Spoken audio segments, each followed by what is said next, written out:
when in a political fight, Nixon showed little sense of restraint. He simply went for the jugular.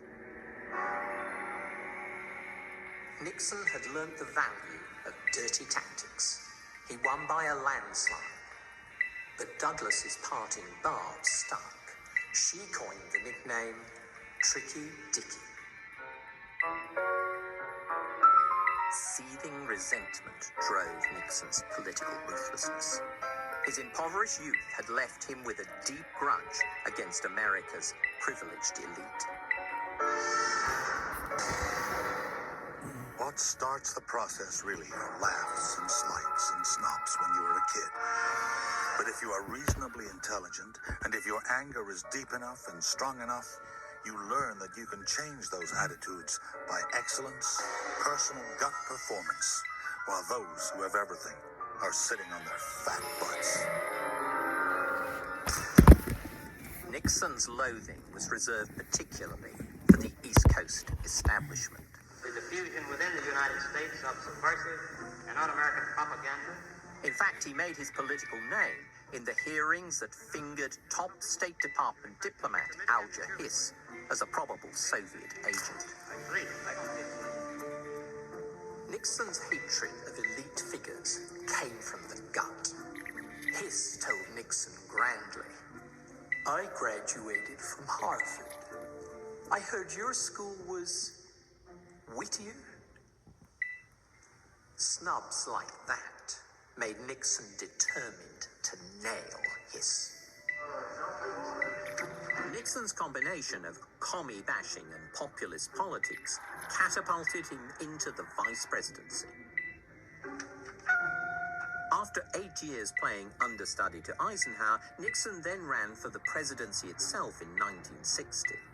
But his opponent was another product of Harvard, John F. Kennedy, whose father had the money and the determination to get his son into the White House. Nixon then stood for the governorship of California, was defeated again, and conceded with a bitter speech aimed at the liberal media that he believed had shafted him. But as I leave you, I want you to know, just think how much you're going to be missing. You don't have Nixon to kick around anymore. Because, gentlemen, this is my last press conference. Nothing could have been further from the truth. Nixon was simply regrouping for a new assault on the inner circle of power. The underdog was still determined to come out on top. The comeback was a typical mix of ruthlessness, underhand maneuvers, and hard work. Nixon won vital political allies campaigning for Republican candidates for Congress. And as America became polarized between right and left in the angry 60s, he positioned himself as a spokesman for what he called the silent majority of law-abiding Americans. So Nixon was ideally placed to exploit the country's deepening crisis in Vietnam.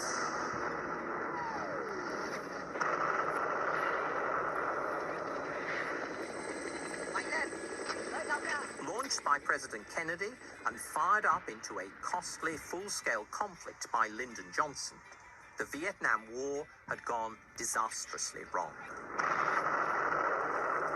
Americans were dying at the rate of 200 a week.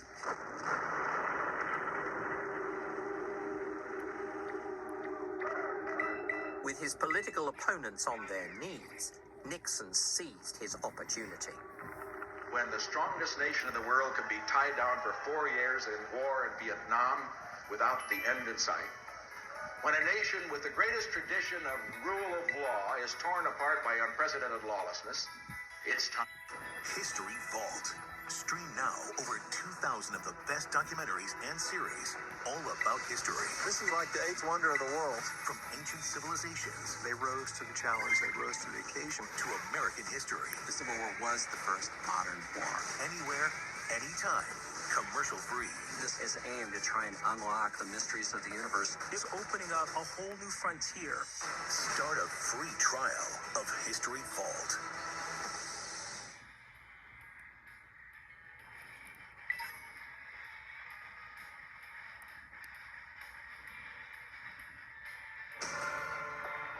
just found out that one of my favorite games, Magic the Gathering, is available on mobile, and I am hyped. Magic is Time for new leadership in the United States of America.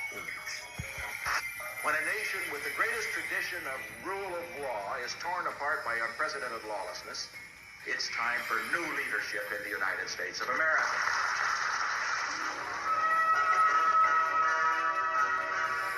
Running for the presidency once again in 1968, Nixon projected a new image, a dignified statesman, the unifier of his country.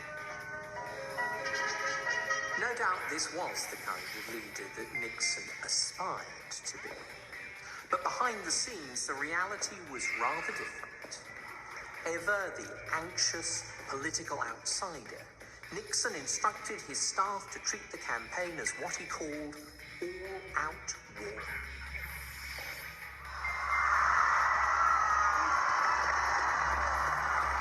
In this war, no blow was too low. Publicly, Nixon talked peace in Vietnam, but behind the scenes, he arm-twisted South Vietnam to withdraw from President Johnson's peace talks. To win the election, he was prepared to undermine his opponent's bid to end the war. This time, his Machiavellian tactics worked.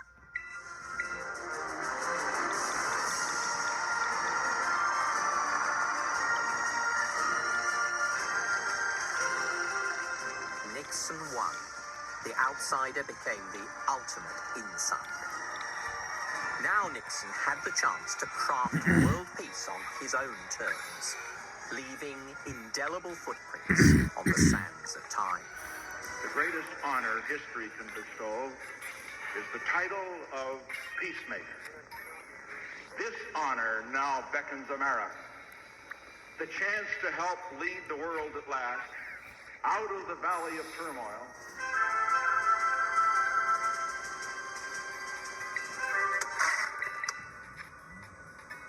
As president, Nixon's grand strategy was a new set of relations with Russia and China. But first, he had to resolve Vietnam.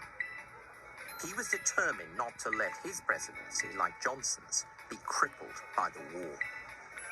So Nixon and his national security advisor, Henry Kissinger, plotted America's exit strategy. The president's double act with Kissinger became one of the most extraordinary political relationships of the 20th century. It would fuel Nixon's rise, but also his fall.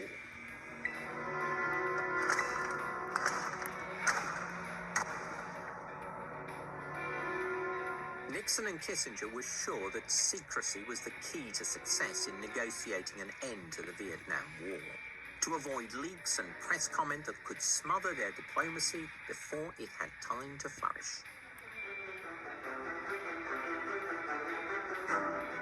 So Kissinger created a confidential back channel to the Kremlin and engineered secret talks with the Vietnamese. While Kissinger talked, Nixon acted with the same ruthlessness that had won him the presidency. Now he could do so with the full might of America's power. He aimed to bludgeon the communists to the negotiating table by round-the-clock bombing of Viet Cong sanctuaries in Cambodia. He wanted to shake Hanoi, let them know he didn't play by normal rules. He told his chief of staff, I call it the madman theory, Bob. I want the North Vietnamese to believe I've reached the point where I might do anything to stop the war. We'll just slip the word to them that, for God's sake, you know Nixon is obsessed about communism. We can't restrain him when he's angry, and he has his hand on the nuclear button. And Ho Chi Minh will be in Paris in 2 days, begging for peace.